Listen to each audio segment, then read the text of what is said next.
हैं तो भगवान को नहीं पता, वो भी खुश होता है।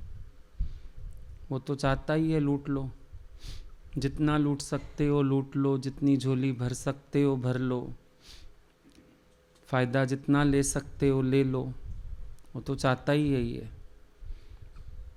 जैसे एक बच्चा खाना खाने बैठता है ना, तो वो माँ की थाली में भी हाथ मारे, माँ और सरका देती है थाली, खा ले बेटा, मेरी थाली से ही खा ले, पर खुश तो हो जा। गुरु का भी एक ही मकसद है, चल हम अपनी मंजिल पे खड़े हुए, हमारे जीवन में आनंद हो, प्रेम हो, भरपूरता हो, किसी तरफ हमारा लोभ लालच ना हो, किसी प्रकार का संयम ना हो। इसीलिए गुरु पूरा समय हमें देने में तत्पर ही रहता है।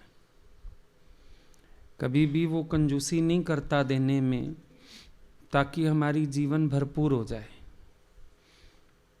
बस इतना कृपा करना, जो लूटते हो गुरु से उसको सहेजना। क्योंकि जैसे आप देखते हो ना, पैसा कमाना आसान होता है, फिर उस पैसे को संभालना मुश्किल होता है। इसी तरह से यहाँ पर भी मिल तो बहुत कुछ जाता है, लेकिन संभालने वाले लोग बहुत कम मिलते हैं। संभालने का मतलब होता है उसको जीवन में धारण कर लेना। अभी जैसे बच्चा है, बाप ने तो जायदाद उसके नाम कर दी, अब उसको देखना है किस तरीके से मैं इस जायदाद को संभाल लूं, वो तरीके ढूंढेगा ना। इसी तरह से गुरु से भी हमको मिल जाता है, तरीका हमको ढूंढना है। मैं उनकी इस पूंजी को, जैसे बाप की पूंजी खून पसीने की, गुरु का ये सारा ज्ञान, सारी समझ, सारे विचार, अनुभव के, उनकी भी ये जीवन की अनमोल पूंजी है। अभी भी वाणी सुनते सुनते भगवान की लग रहा था जैसे एक एक वचन कितना अनुभव से बता रहे हैं। लास्ट में ही बता रहे थे ना, मन कुछ ना कुछ बनने की ख्वाहिश जरूर रखता है, इस मार्ग पर आ जाता है तो भी कुछ बनना चाहता है। तो तुम ध्यान से अगर सुनते, उनकी वाणी का जो दर्द था, करुणा थी, वो बता रही थी कि जैसे वो कितना अनुभव से हमें बात कह रहे हैं, और शला हमारी बुद्धि में टिक जाए बात।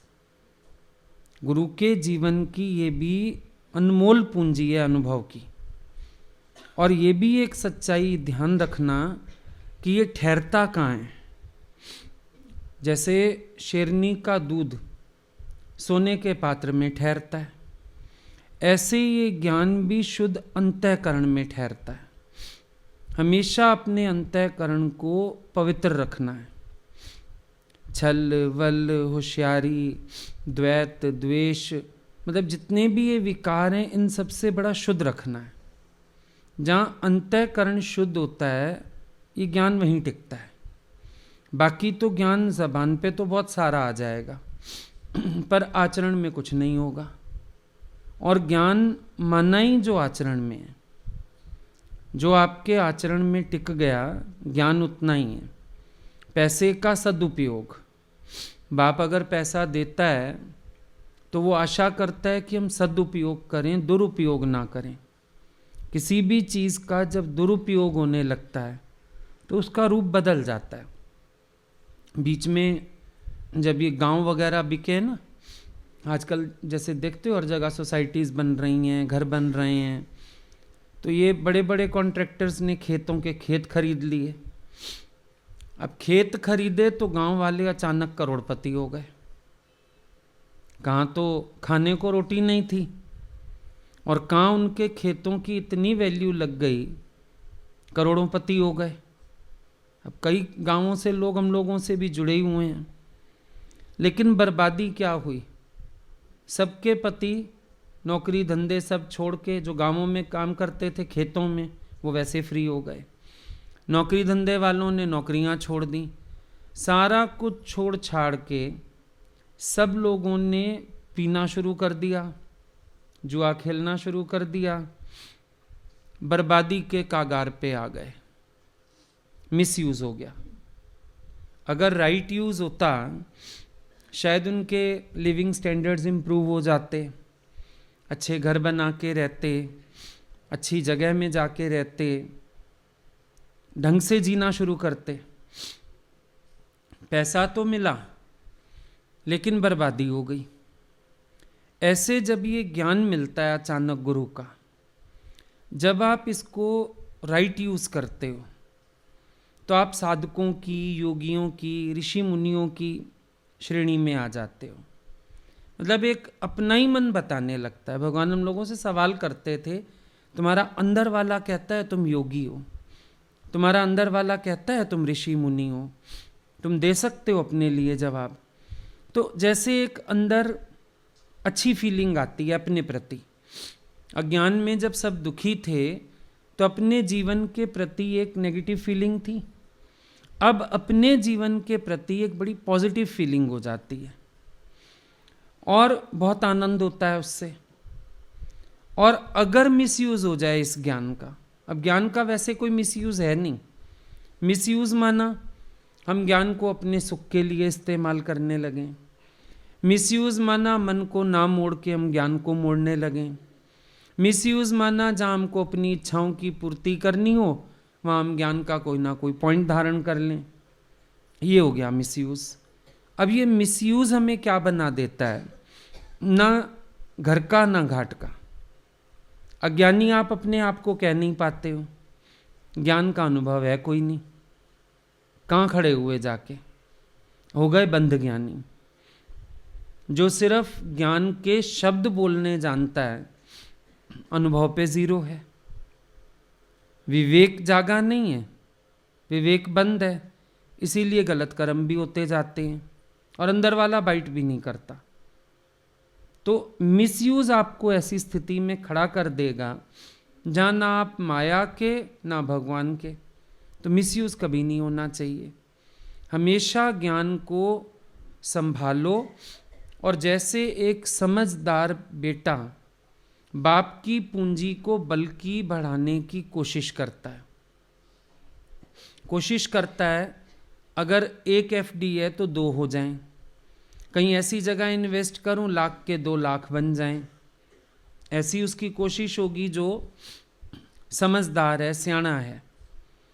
यहाँ भी यही कोशिश हो, गुरु के ज्ञान को हम बल्कि अपने अनुभव से और निखारते चले जाएं, और अंतर्मुखता और गहराई और अपने अंदर विवेक से, ज्ञान की समझ से गुरु को बल्कि और समझना शुरू कर दें। बहुत सी बातें ऐसी होती हैं जो उनके जीवन का आदर्श तो दिखता है, पर ज्ञानी तुम्हें बोलेगा नहीं कि मैं ऐसा मैं ऐसा मैं ऐसा। वो हमें फील करना होगा कि कहाँ वो नहीं भी झुकते तो चल सकता था, लेकिन उन्होंने अपने को झुकाया। कहाँ वो हमारे को सजा दे सकते थे पर फिर भी उन्होंने धैर्य रखा।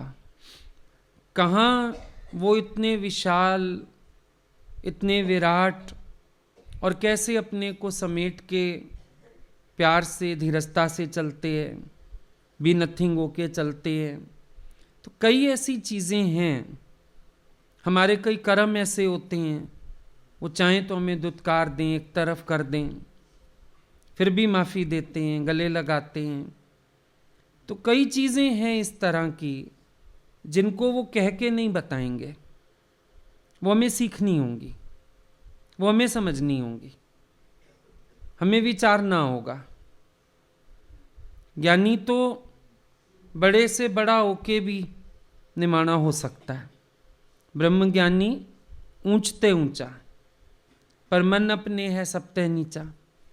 भले छोटे छोटे इंस्टेंस होते हैं, लेकिन हम उनकी निर्माणता फील कर सकते हैं। भले कहने में वो कई बार बोल देते थे, अरे अगले का भाव होगा, अरे ऐसा होगा, लेकिन ये समझना हमको है कि हमारे कौन से इतने उत्तम भाव थे। तो उनकी कृपा ना होती तो भाव भी नहीं बन सकते थे। तो बहुत सी चीज़ें ऐसी हैं जिनको फील करना पड़ता है, जिनको समझना पड़ता है, जिनका विचार करना पड़ता है। तो ज्यों ज्यों हमारे जीवन में ये ज्ञान उतरेगा, हमारे अनुभव में उतरेगा, हम गुरु को पढ़ना शुरू करेंगे, हम समझने लगेंगे वो क्या हैं, वो कौन हैं, कैसे वो अपने जीवन में पूरी तरह से मिटे हुए, हर इच्छा से ऊपर, हर रस से ऊपर। अब ये सब चीज़ें अपने अंदर समझनी पड़ेंगी, और ये गुरु के साथ चलते चलते ज्ञान को मत्ते मत्ते ही समझ आता है। कोई भी व्यक्ति अगर ज्ञान को नहीं समझा, अनुभव नहीं किया, वो गुरु को भी नहीं समझेगा। बोलेगा ज़रूर, महिमा गाएगा, पर झूठी गाएगा। अंदर उसके संशय, भ्रम, बातें सब पड़ी रह जाएंगी। ये ज़रूर समझना होगा बात को कि हमारे दृष्टिकोण क्या हैं, हमारे अनुभव क्या हैं, हमारी अपनी जीवन क्या है। क्योंकि जानत तुम्हें हो ही जाई, ये भी एक बड़ा अच्छा प्रकृति का हिसाब किताब है। ज्यों ज्यों हम गुरु को जानते जाते हैं, हम खुद वही रूप होते जाते हैं।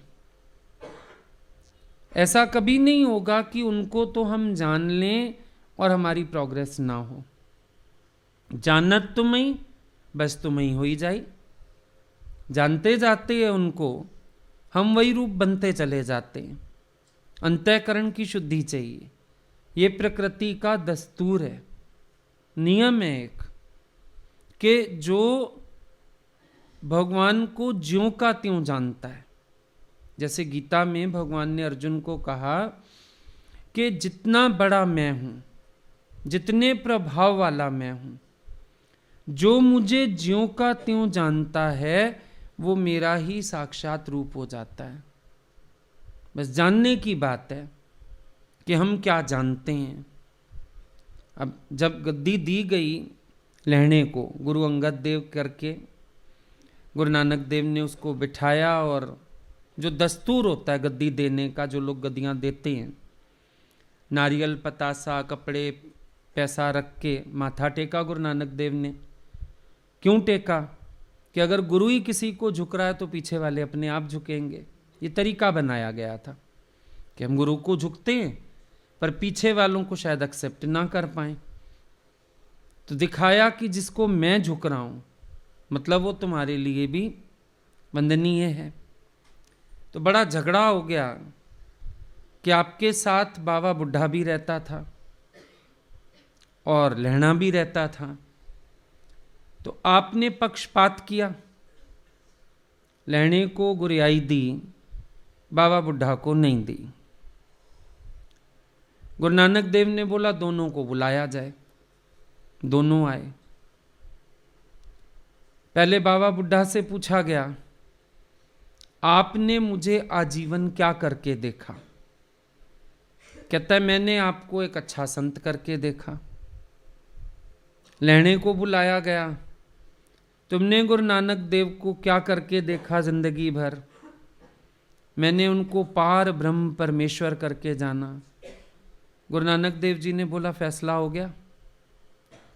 जिसने मुझे संत जाना वो खुद भी संत रह गया, और जिसने मुझे पार ब्रह्म परमेश्वर जाना वो स्वयं पार ब्रह्म परमेश्वर हो गया। हमारी दृष्टि, हमारे नजरिए, हमारे विचार, ये सब कैसे हैं? सिर्फ सोचने वाली बात ये है, विचारने वाली बात ये है। अगर दो लोग यहाँ पे आते हैं, समझो सत्संग में कोई पहली बार आया या किसी ने देखा कि यहाँ सत्संग का दरबार हॉल देखा, एक आता है कहता है बड़ा सुंदर शीश महल बन गया, दूसरा कहता है ऐसे लग रहा है गुरु नानक देव जी की पालकी, ऐसे लग रहा है गुरुद्वारे में आ गए। अब दोनों के अपने अपने भाव हैं। जिसके मन में गंदगी है, विषय वासना है, जिसको ये रंग महल और शीश महल ही पड़े हैं अंदर, उसको यही फीलिंग आएगी। और जिसके अंदर भगवान का वास है, उसको यही फीलिंग आएगी, उसको गुरुद्वारा नज़र आएगा, वो भक्ति से भर जाएगा, श्रद्धा से भर जाएगा, भाव से भर जाएगा, वो वाइब्रेशंस कैच करेगा। अब कितने लोग आते हैं, पता नहीं, हॉल में बस उतरो, अलग ही वाइब्रेशंस हैं। वाइब्रेशंस तो सबके लिए हैं, लेकिन साचे दिल पर साहेब राजी। अंतःकरण जिसका शुद्ध है, अनुभूति भगवान उसको देता है। शुद्ध अंतःकरण के बिना अनुभव तो कुछ भी नहीं है। बकवास हो सकती है मुंह से, पर सच्चाई तो ये है कि इंसान को अनुभव नहीं होगा। तो जैसी दृष्टि वैसी सृष्टि। गुरु को कैसा देखते हो, गुरु के पास क्या भाव लेके जाते हो। एक ने एक बार बोला, गुरु जी आपके इर्द गिर्द भी बड़ी माया हो गई है। भगवान हंसने लगे, बोले मुझे तो दिखती ही नहीं। तुम्हें कौन सी माया दिख रही है? तेरा मगज में माया है, यहां भी माया दिख रही है। भाई तुम्हारे बच्चों का घर बन जाए तब तो खुश होते हो, तो नहीं बोलते हो माया और फलाना। पर गुरु के लिए अगर थोड़ा सा कुछ हो जाए, एक उनके बैठने का स्थान ही बन जाए, तो मन में चल जाएगा कि माया आ गई, व्यवहार आ गया, संसार आ गया, तो तुम्हारे अंदर पड़ा। तो दृष्टि में सृष्टि हो गई ना। जैसी जिसकी नज़र है उसको वैसी सोच चल जाएगी। आज ज्ञानी का काम सबको प्यार करना है, वो सबको ही करता है। लेकिन अगर तुम्हारा कहीं पोजेशन है, कुछ ज्ञान सुनाते हो, अब तुम बन गए कुछ, तुम्हारा पोजेशन हो गया, तो गुरु भी किसको प्यार करेगा? तो तेरा मन कहेगा ये इसको अपना बनाना चाहते होंगे, ऐसा करना चाहते होंगे। गुरु में भी संशय आ जाएगा। क्यों आ गया?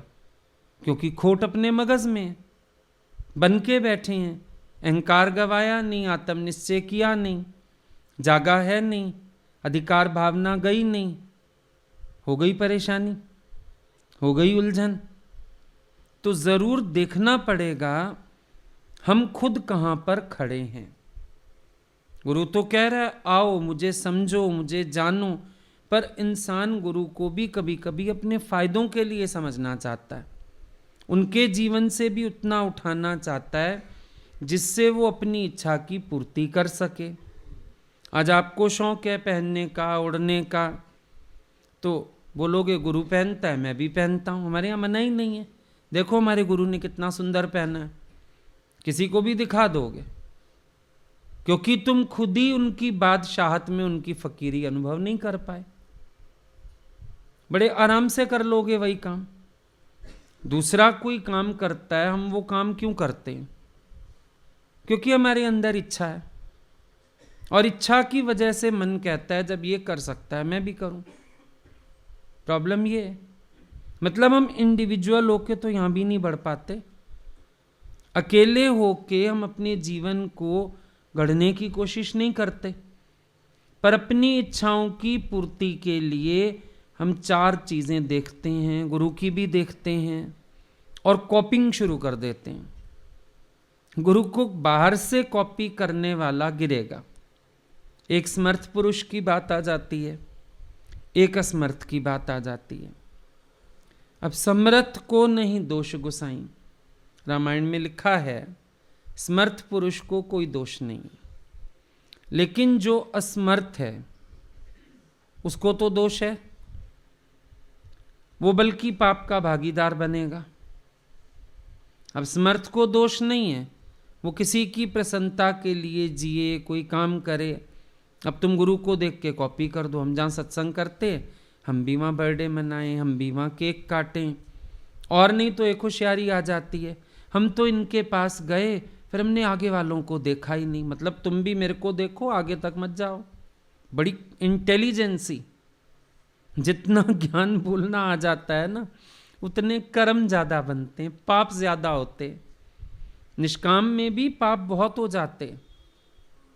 कहते हैं उल्टा फल रूप दोष नहीं है, लेकिन निष्काम का नहीं है। निष्काम हुआ कहाँ? जिसने अपने स्वार्थ के लिए गुरु की बातों को कॉपी किया, जिसने अपने स्वार्थ के लिए कुछ ना कुछ उल्टा सीधा उठाया। असल में जिसको आप कह रहे हो लूट, वो आपका भाव है और आप कैच करते हो गुरु से। लूट तो अश्रद्धालु करता है, लूट तो इच्छा वाला करता है, अपनी इच्छा के लिए वो गुरु को भी गलत कैच करता है, सही कैच नहीं करता है। लूट तो उसको कहते हैं। ये तो भगवान आप ही खुश होके लुटाता है। ले जाओ झोलियां भर भर के, सतगुर लाल लुटाई जान देने। भगवान बोलते थे कि तुम इतने योग्य बने कि हमें कहीं जाना हो तो तुम्हारा नाम पहले हमें ध्यान आए। तुम इतने हमारे प्यारे बने कि हमें लगे तुम हमारे साथ चलो। तुमने अपनी इतनी जगह बनाई गुरु के दिल में, या तुमने अपना इतना सेवा भाव समझा कि मुझे तो साथ रह के सेवा में रहना ही रहना है। अब देखो कितना अंतर हो जाता है बातों का। जब हम राइट एटीट्यूड से चल रहे हैं तो हम बहुत कुछ कैच कर लेते हैं। और मज़ा तो ये भी देखा, हम भी कैच कर लेते हैं और गुरु कैच करवाता है। वो बैठ के बताता है, समझाता है, एक एक बात का अनुभव देता है, हमारे विचारों को बदलता है, हमें जागृति देता है। गुरु बल्कि और ज़्यादा मेहनत करता है हमारे साथ, और ज़्यादा कृपा करता है हमारे ऊपर, क्योंकि वो देखता है कि ये उठना चाहता है तो वो उठाता भी है। हम बैठते थे ना कभी भगवान के पास, तो मान लो कोई बात करनी शुरू की, आज भगवान सत्संग में आपने ये बात बताई, सच में जैसे कभी कभी बोलते थे इतना सब बन गया, इतने लोग हो गए, मेरे अंदर कुछ नहीं है।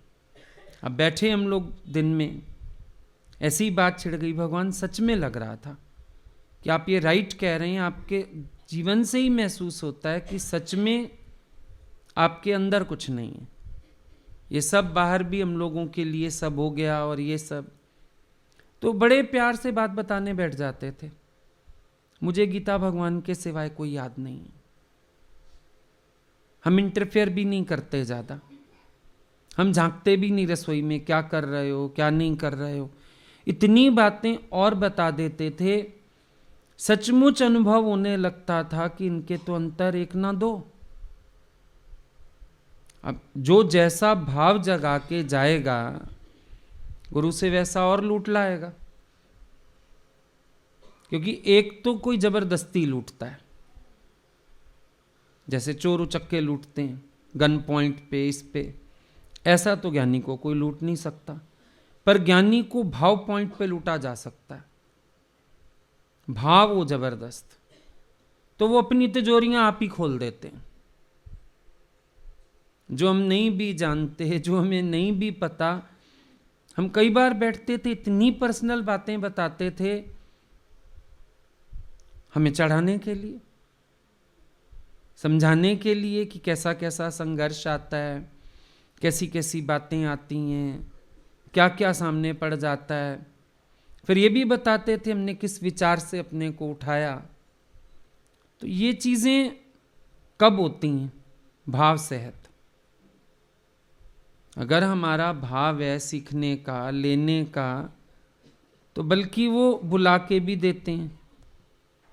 और कभी कभी हम देखते थे कोई रूम में आ भी गया तो उसको बोलते थे अच्छा अभी जाओ, हमको कुछ काम है। काम कुछ भी नहीं, बैठ के बात कर रहे हैं। हम समझ जाते थे भाव का खेल है। एक बार यहाँ दिल्ली आए थे, 5-6 दिन गला खराब हो गया, सत्संग ही नहीं कर पाए। छठे दिन बोलते हैं कौन ऐसा भाव लेके बैठा है यहाँ, जिसने वाणी को ही रोक रखा है। कोई ऐसा बैठा हुआ है जिसकी वजह से हमारा मुंह नहीं खुल रहा। तो ये बातें छोटी नहीं होती थी। हम लोगों को लग रहा है गला खराब है, गला खराब है। उन्होंने छठे दिन बोल दिया, बोला कोई ऐसा भाव लेके बैठा है यहाँ जो मुझे बात नहीं करने दे रहा। एक बार उधर लखनऊ में थे, 5-6 दिन लगातार सत्संग विषयों पे विषयों पे विषयों पे। 7वें दिन बोलते हैं कौन बैठा है यहाँ पे ऐसा, मेरी जबान गंदी कर दी है। 7 दिन हो गए हम वाणी मोड़ने की कोशिश कर रहे हैं, वाणी मुड़ती नहीं है। या तो अपने को शुद्ध करो या कल से आना नहीं। और कमाल था, अगले दिन वाणी का रुख चेंज था। ये छोटी बातें नहीं है, बहुत कुछ ऐसा देखने में आता था। फिर जब रूम में आके बैठते थे फिर बात करते थे भगवान। एक बार तो यहाँ दिल्ली में आए थे, किसी बुढ़े ने लिख के दे दिया, 60-70 साल की उम्र, और भगवान ने एक दिन वाणी चलाई संयम पे, बुढ़े ने लिख के दे दिया कुछ। मुझे आज भी याद है, यहीं पश्चिम विहार हम लोग किसी के घर में बैठे थे, भगवान ने जो खोल खोल के हम लोगों को बातें समझाई। बोले ये देखो बुढ़ापे में हालत, चिट्ठी भी पढ़वाई, हमको बोला चिट्ठी पढ़ के सुनाओ सबको कि क्या लिख रहा है अगला। मतलब इस उम्र में भी उसको पसंद नहीं आया ज्ञान संयम का, क्योंकि उसने लिखा कोई संत भी ऐसी बातें नहीं करता, आप ही करते ऐसी बातें। सब संतों ने जो बात ढकी हुई है आप भी ढकी रहने दीजिए। अब इस उम्र में तो स्त्री का सहारा होता है, अभी तो हम फ्री हुए हैं और आप फिर हमें अलग करने में लगे हैं, वैराग देने में। डिस्कस किया भगवान ने बैठ के, बोले अगर जवानी में कोई संयम नहीं करता, देखो बुढ़ापे की अवस्था कैसी है।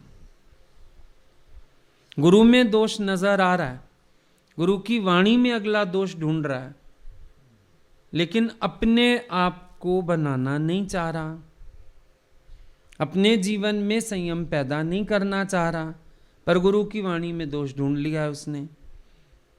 बड़ा समझा के उसने लिखा था, आप अगर ये पॉइंट नहीं चलाएंगी तो मेरे जैसे कई शरण आ जाएंगे, लेकिन आप क्योंकि ये सत्संग करते हैं तो फिर जेंट्स नहीं आएंगे आपके सत्संग में।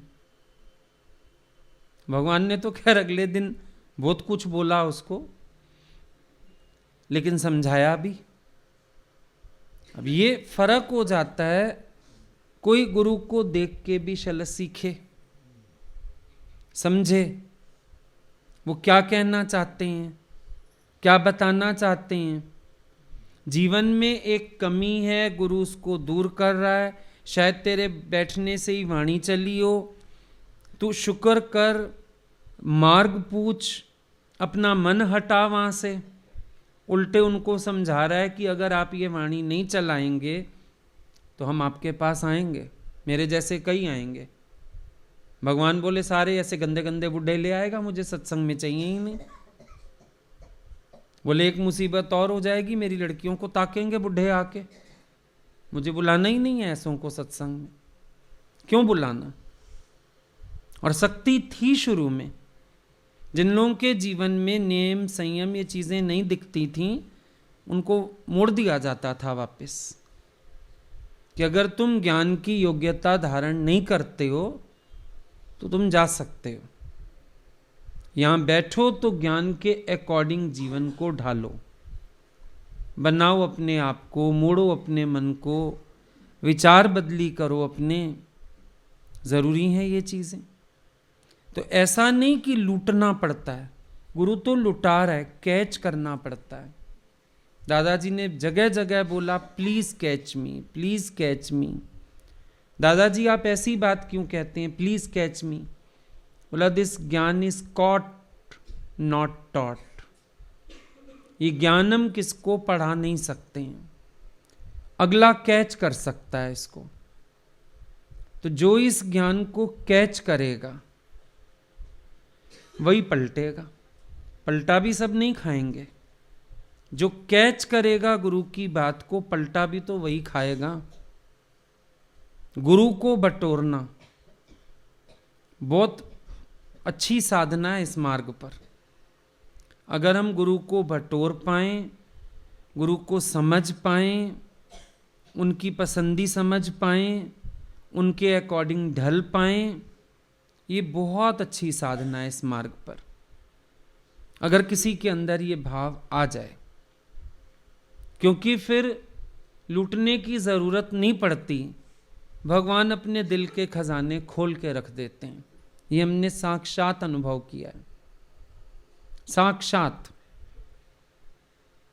हम फ्री हो जाते थे, दिन में 1 बार बैठ लिए, 2 बार बैठ लिए, बस। अब थोड़ी हम निश्चिंत होते थे, अब तो हमें मैसेज नहीं आएगा, फिर मैसेज आ जाता था आपको बुला रहे हैं। हम बोलते थे भगवान कितनी आप कृपा करते हैं, फिर उनका तो एक ही जवाब हो, तेरा कोई भाव है, तू याद कर रहा होगा वहां बैठा, अब आपके बिना किसको याद करना, बस फिर तेरे भाव से मुझे संकल्प आ गया बुला लूं। मैं भी खाली बैठी थी, खाली तो वो हो नहीं सकते, खाली हो सकते थे, इतने लोग बैठे हैं मिलने वाले और खाली हैं तो सो जाएं, क्यों बुलाया? कृपा। बिन कारण रघुनाथ कृपाला, खाली भाव हो। हमने तो ये भी देखा लूटने की आवश्यकता नहीं पड़ी, पर उन्होंने लुटाया।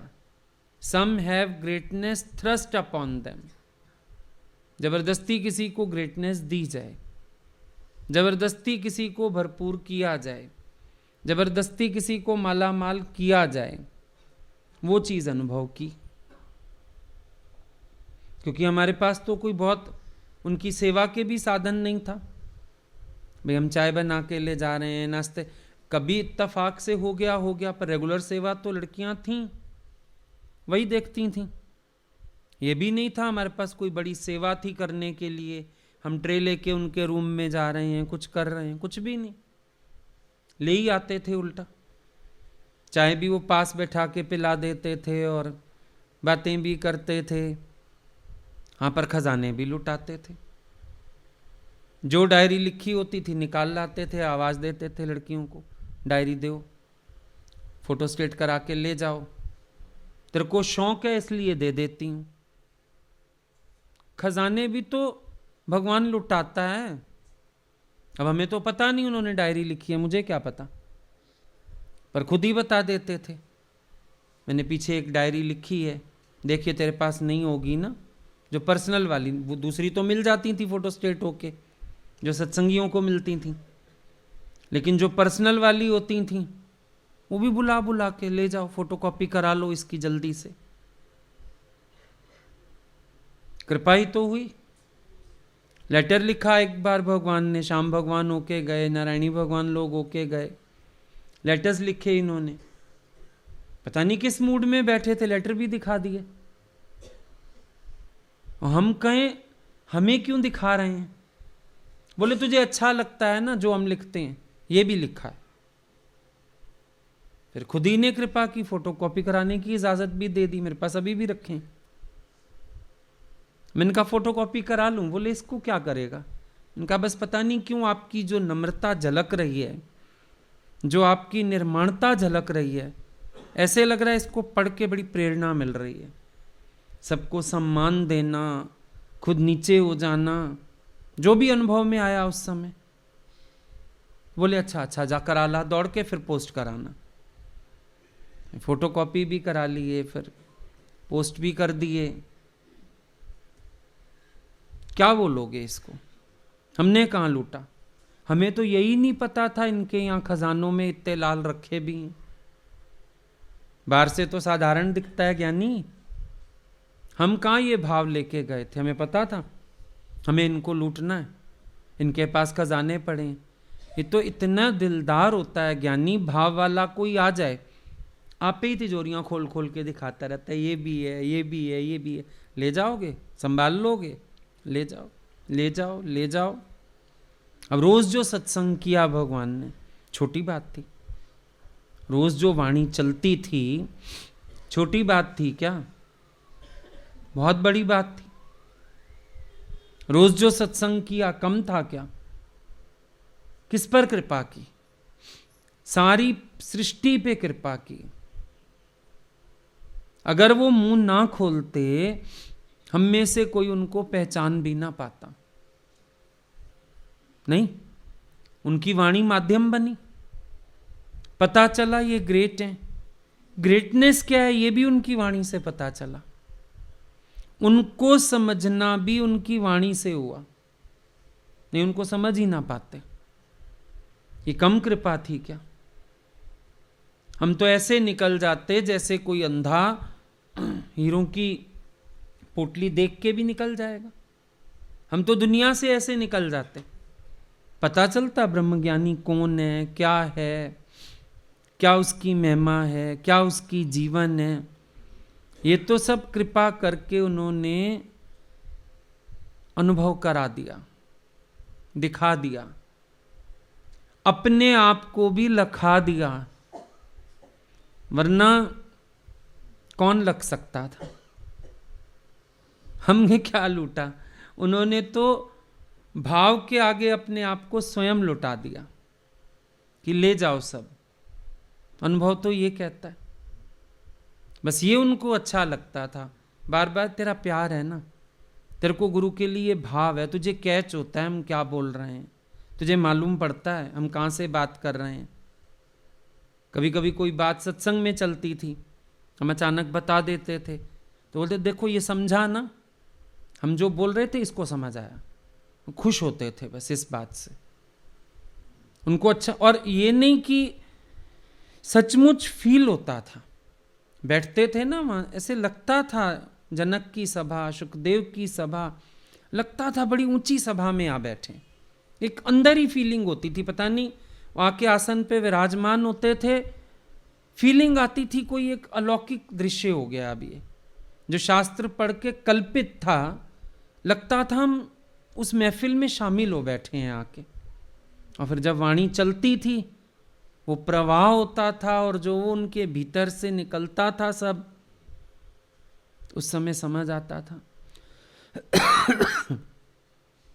गुरु नानक देव की बात बिल्कुल सही लगती है, गुरु कृपा जह नरते कीनी, तिन एह जुगत पछाणी। फिर नानक लीन भयो गोविंद स्यों, ज्यों पानी संग पानी। एक बार भगवान ने एक डायरी लिखी किसी के पास, तो लिखते थे कुछ भी तो शाम के सत्संग में फोटोकॉपी होके आ जाता था, या सुबह के सत्संग में वही पढ़ा जाता था। भगवान तो एक समय सत्संग करते थे, बाकी सुबह और शाम बच्चों में से कोई ना कोई बात करता था, जरूर आ जाता था। एक डायरी आई तो 3-4 जने बैठे थे सत्संग, जो बड़े लोग थे वहाँ के। एक ने खोली, पढ़ी, दूसरी को दी, तू सत्संग कर। उसने पढ़ी, तीसरी को पकड़ा दी, तू सत्संग कर। तीसरी ने चौथी को पकड़ा दी, तू सत्संग कर। चौथी उठ के आ गई पहली के पास, तू सत्संग कर। एक्चुअली थोड़े से शब्द भगवान ने औखे भी डाल दिए। बैठे होंगे किसी मूड में, थोड़ा घुमावदार था आत्मा का ज्ञान। खैर उन लोगों ने ऐसे ही सत्संग कर दिया, वो डायरी नहीं पढ़ी गई। और जब भी सत्संग के बाद अंदर जाते थे, भगवान का पहला प्रश्न होता था, सत्संग किसने किया और क्या पढ़ा। बताया उन लोगों में से ही कोई गया पहले, भगवान हमें तो डायरी समझ नहीं आई, आज पढ़ी ही नहीं। तुरंत फुरंत डिक्लेयर हो गया, सुबह 6 बजे सत्संग हमारे लिए बोला, उसको बोलना और उसको दे देना डायरी, वहीं सत्संग में दे देना, वो एक्सप्लेन कर देगा। और एक उनमें थे जो बहुत करीबी घर में ही रहते थे गुरु जी के। भगवान हम ही लोगों को समझ नहीं आया, आप समझाइए कल सत्संग में इसको। उसको बोलते हैं अगर वो नहीं समझा पाएगा तो हम समझा देंगे, वैसे हमें विश्वास है समझा देगा वो समझ जाता है मैं क्या कहती हूँ। हमको अगले दिन सुबह 6 बजे डायरी पकड़ाई गई और कुछ कहा नहीं गया, ये कहा गया भगवान ने कहा ये पढ़ देना। एक्सप्लेन कर दी हमने, जो एक आधा पेज एक्सप्लेन हो पाया सुबह के सत्संग में। बाद में जब बात पता चली, हमने कहा आपने इतनी बड़ी बात बोली हमारे लिए। बोले झूठ थोड़ी बोली है, मुझे पता था तुम पढ़ लोगे, मुझे पता था तेरे को समझ आ जाएगी जहां से मैं बोल रही हूं बात। तो अब देने वाला अंदर से देता है प्रकट हमें कर देता है। सच्चाई तो ये है। उनका विश्वास प्रकृति कैसे तोड़ती पता नहीं, वरना हमें भी दिमाग आता नहीं आता। उनका विश्वास प्रकृति कैसे तोड़ती। हुआ तो खेल उनके संकल्प से, और ये भी समझ आया कि अंदर बैठ के समझाने वाले वही। ये भी समझ आया किसी की औकात नहीं। जिन्होंने अपनी औकात दिखाई, भगवान ने तमाशा भी दिखा दिया। और अगर उन्होंने जहां विश्वास रखना है वो अपना काम भी करा सकते हैं।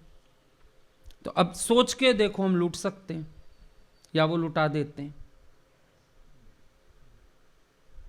बस उनकी कृपाओं को समेटने वाली भावना होनी चाहिए।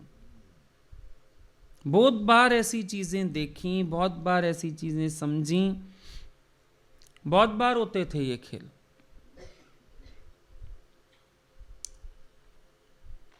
यहां एक बार दिल्ली में आए थे भगवान,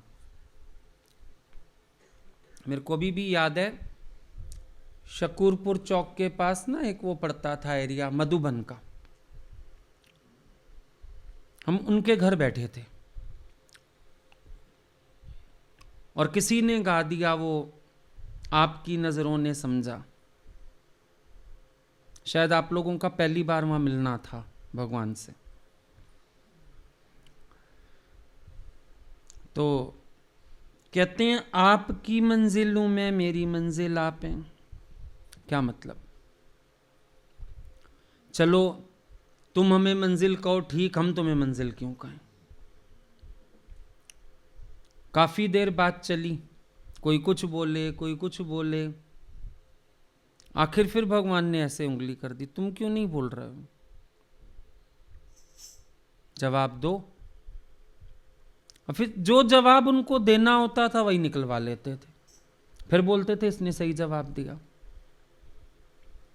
और हम शर्मिंदा होते थे कि मेरे अंदर एक सेकंड पहले नहीं थी ये बात, जवाब ही नहीं, मेरे अंदर नहीं था जवाब। ये अचानक उंगली उठाई, अचानक बुलवा दिया, फिर कहा देखा। जैसे एक मां नहीं बच्चे को हर जगह जिताती जाती है,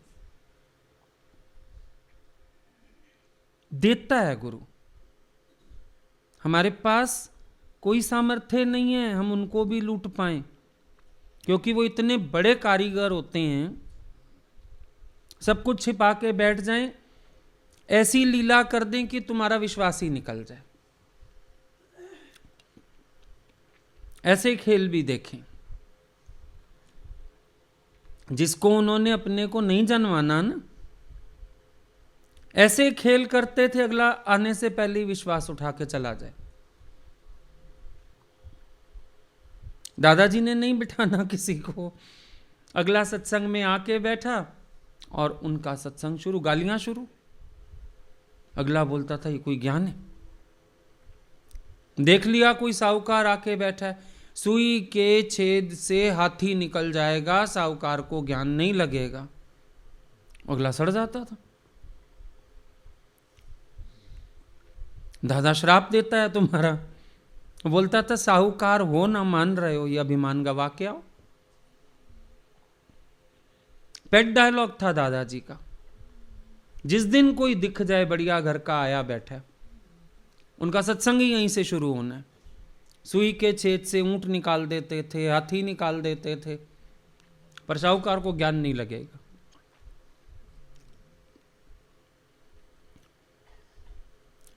लीला है, कोई कुछ कह नहीं सकता इसमें। कई बार हम देखते थे कोई बात कोई करके आए ना, बच्चों की तरह खोल बैठते थे सबके आगे। उनको एक बार साथ कह के आना पड़ता था, आप ये बात किसी से करिएगा नहीं।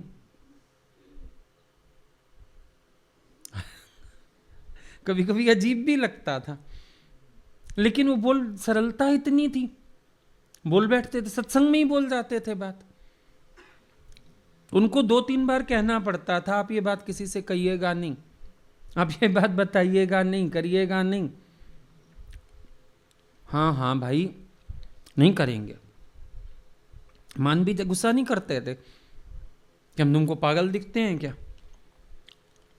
पता था बहुत सरलता है अंदर, हाँ हाँ नहीं करेंगे, अरे बेटा हम किसको कहने जा रहे हैं, लेकिन दिखती थी सरलता। जिसके अंदर थोड़ी भी बात विपरीत हो ना, उसको क्रोध आ जाएगा। तुम होते कौन हो मुझे समझाने वाले? पर इतने सरल व्यक्तित्व के थे, बेचारे कहते थे हाँ हाँ नहीं, हम नहीं करेंगे, हम नहीं करेंगे, फिर नहीं करते थे। और कहना भूल जाओ तो उनको पता ही नहीं चलता था कौन सी बात बतानी है कौन सी नहीं, कह जाते थे बात। कई बार दोबारा जाना पड़ता था कहने, या मैसेज देना पड़ता था किसी को, गुरुजी को कहना ही बात करेंगे नहीं। सरलता।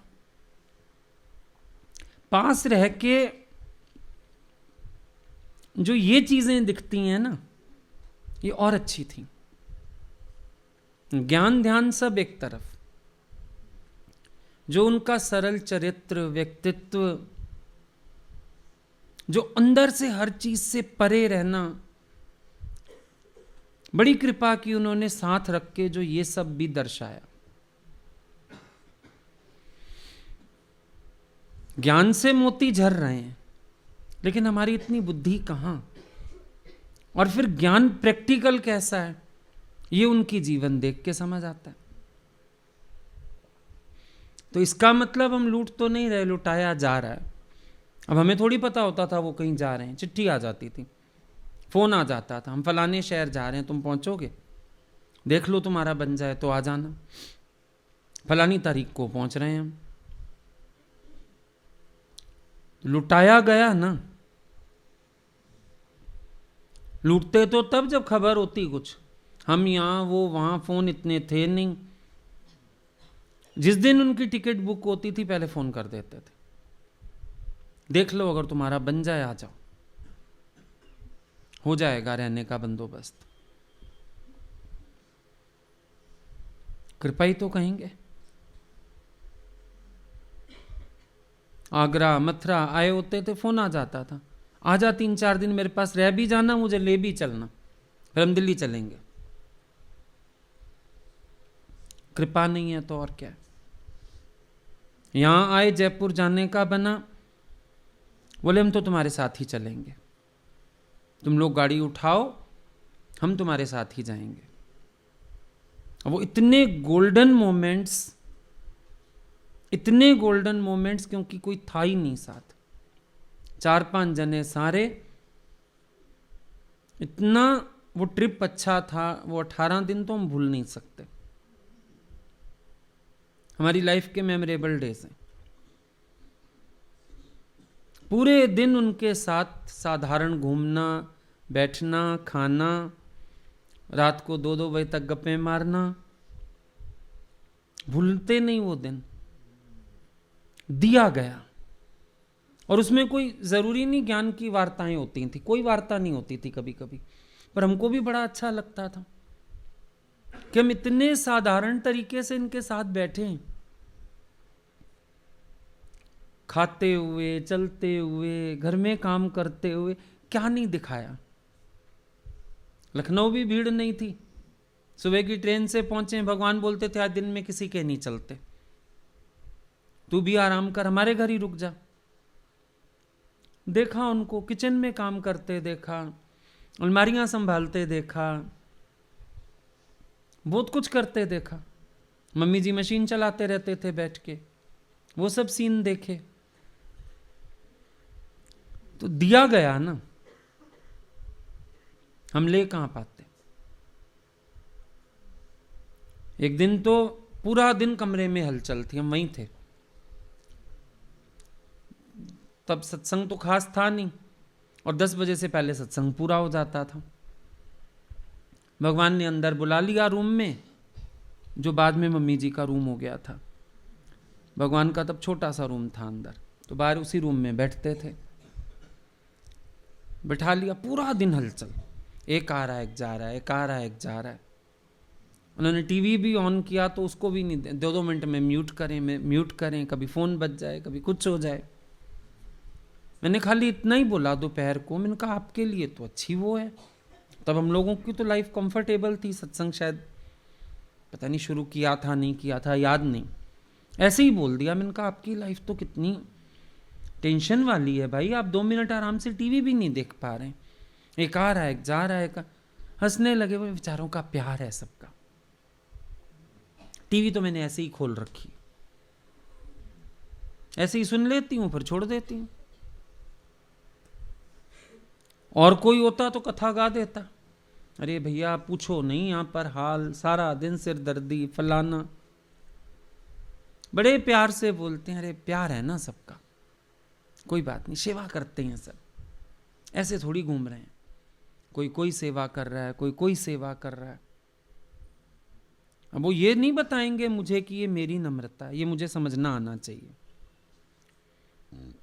उन्होंने अपना जवाब देके काम खत्म कर दिया,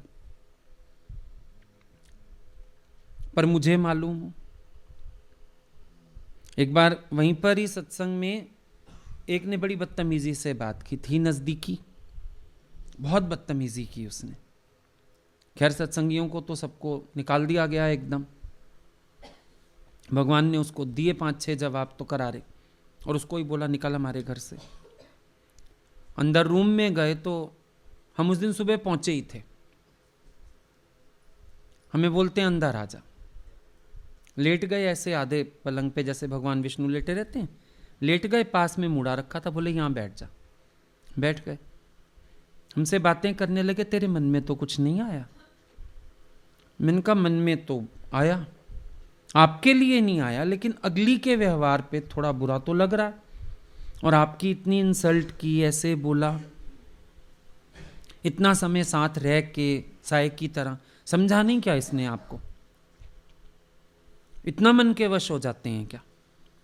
बड़े प्यार से बोलते हैं, बेटा तूने ही तो कहा ना मन के वश, ऐसे बहुत अच्छी है, बहुत सेवा की है हमारी, हमारा घर बड़ा संभाला है, बैंक के काम तक किए हैं, तूने ही तो बोला मन के वश, आ जाता है कभी कभी, ठीक हो जाएगी शाम तक।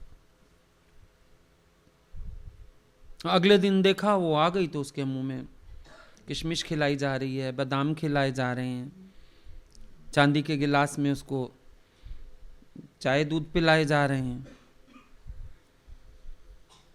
अब वो नहीं कहेंगे मेरी नम्रता देखो, ये हमें समझना पड़ेगा। रहमतें लुटती हैं, प्रवाह आते हैं। अब नदी का प्रवाह आ रहा है, आपको बिजली बनानी है, डैम बनाओ, आप यूज करो, और बिजली बना के फिर पानी को छोड़ दो नदी में वापस।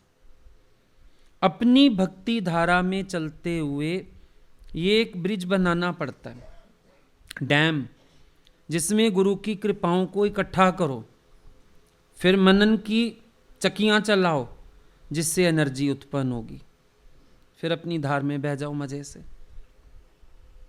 लेकिन ये जरूरी है, वो ये भी नहीं बताएंगे मैं कृपा कर रहा हूं, हमें समझना होता है कि कर रहे हैं। थोड़ा सा अपना विवेक, अपनी समझ, सच में गुरु के साथ हम बिन पुरुषार्थ सीढ़ियां चढ़ते हैं, जैसे नहीं हरिद्वार की मछली बिना पुरुषार्थ तैरती है। सच में गुरु के संग का सबसे बड़ा फायदा है, बहुत मिलता है, बहुत मिलता है, अनगिनत मिलता है।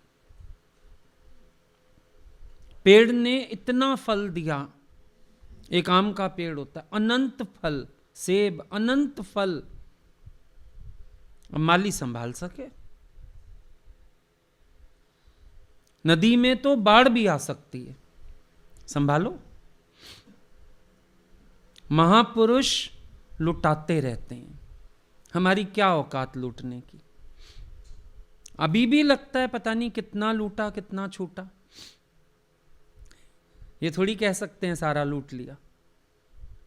कुछ समय गवाया भी होगा, स्टार्टिंग वाला, कुछ मन ने गवाया होगा, कुछ अल्प बुद्धि रही होगी, अभी भी तो नहीं कह सकते कि सारा लूट ही लिया होगा। पर फिर भी बड़ा शुक्र ऐसे सिमराए जिस से सिमरे जिस आप सिमराए, फिर भी कृपा है। जैसे भी गए थे उन्होंने कृपाओं के ऊपर रोक नहीं डाली, आवरण नहीं डाले, बहा दी। वो चीजों में हम आज भी याद करें, बहुत स्पेशल मिला, बहुत स्पेशल। हर जगह आगे करते थे, हर जगह, चाहे भजन के बहाने, चाहे ज्ञान के बहाने, बहुत दिया। ऐसे ऐसे घरों में भी घुमाया जहां बाथरूम को दरवाजा नहीं था, पर्दा था। और ऐसे ऐसे फार्म हाउसेज में और होटल्स में भी ले चले जहां की लग्जरी कल्पना से बाहर थी। रजा दिया, हर तरफ से रजा दिया। बस बोलते थे तुम्हें भूख नहीं है ना, इच्छा नहीं है, इसीलिए प्रकृति तुम्हें देती है, इसीलिए प्रकृति तुम्हें घुमाती है। अपनी पसंद से चीजें तक ले आते थे। नैनीताल हम गए थे 4 दिन के लिए, और फोन पे पूछा, कहते हैं ज्यादा ठंड नहीं है, एक शॉल रख ला। हम एक शॉल लेके चले गए, वो ब्लैक कलर का शॉल था। अब सुबह शाम हम, ब्लैक ग्रे शॉल था चेक वाला, ठंड हो गई। अब हम सुबह भी पहने, शाम भी पहने, सुबह भी पहने, शाम भी पहने, ठंड है तो पहननी पड़ेगी। और यही एक दिन सत्संग के बाद अंदर बुलाया, 5 शॉलें रख दी हमारे पास। ये क्या है?